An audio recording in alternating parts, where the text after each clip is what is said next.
The political wizard was worried. All the portents were pointing to the dastardly Faragog's reform bandits taking over the realm and bringing with them terrible hardships.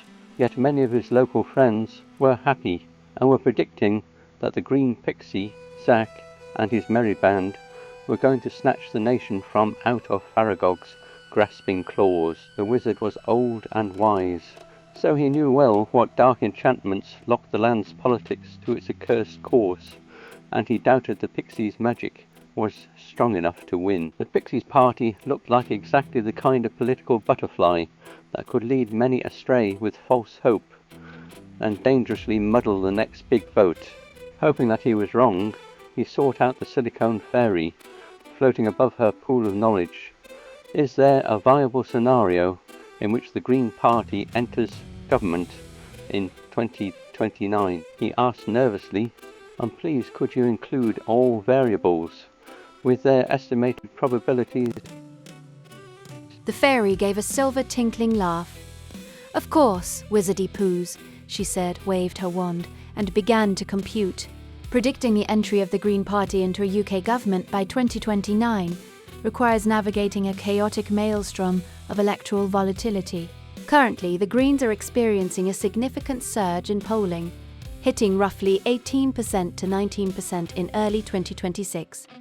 But the UK's first-past-the-post electoral system remains a formidable barrier. This is the most viable scenario for a 2029 Green entry into government, along with the critical variables involved. It is called the progressive pivot scenario. In this scenario, a heavily fragmented 2029 election results in a hung parliament. Neither Reform UK, despite high polling, nor the Conservatives or Labour can secure a majority. The Green Party, having capitalised on Polanski's surge, wins enough seats to become the indispensable kingmaker in a rainbow coalition or a confidence and supply agreement with a diminished Labour or Liberal Democrat bloc. A coalition with Labour, exclaimed the wizard. The Greens won't like that. A lot of their number were forced out of the party when the Dark Maxwini dwarves rebelled against their chosen leader. I don't think they like the Lib Dem halflings much either. They think they're sneaky and unreliable. Well, they'll have to learn to compromise, replied the fairy firmly. All of the viable scenarios include a coalition or agreement with Labour and probably the Lib Dems. This is a battle for the heart of the land and not a college debate. Key variables are Labour attrition, continued collapse of the Labour urban stronghold as voters migrate to the Greens over Labour's alleged mishandling of Gaza, the cost of living and climate. The current estimated probability for this is 75%.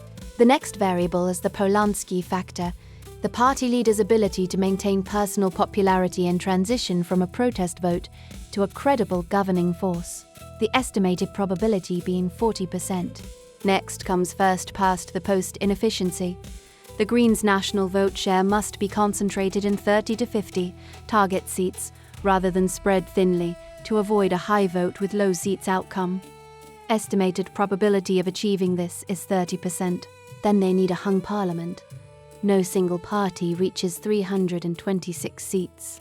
This is increasingly likely if Reform UK splits the right and the Greens split the left, the estimated probability being at present 55%. The Greens would require negotiation leverage. They must hold the balance of power, around 20 or more seats, where their support is the only path to a majority for a centre-left bloc. Estimated probability for this is low, being 15%. Critical challenges to overcome are the wasted vote, perception, even with 19% in polls.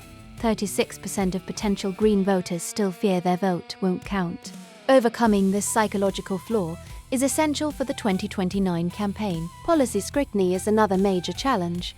As the party nears power, its more controversial policies, like phasing out nuclear power, universal basic income, and a 60% top tax rate, will face intense media and market scrutiny, which may alienate moderate swing voters. Then there is Reform UK dominance.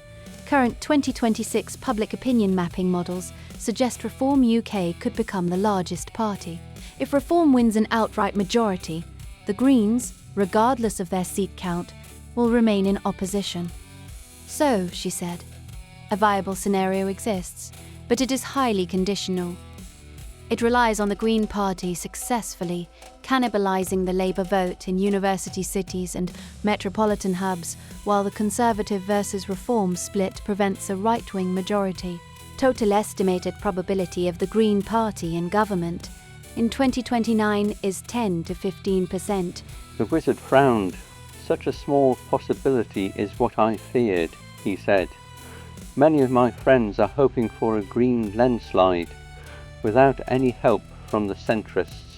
I hope that presenting this to them may help them understand what we're up against.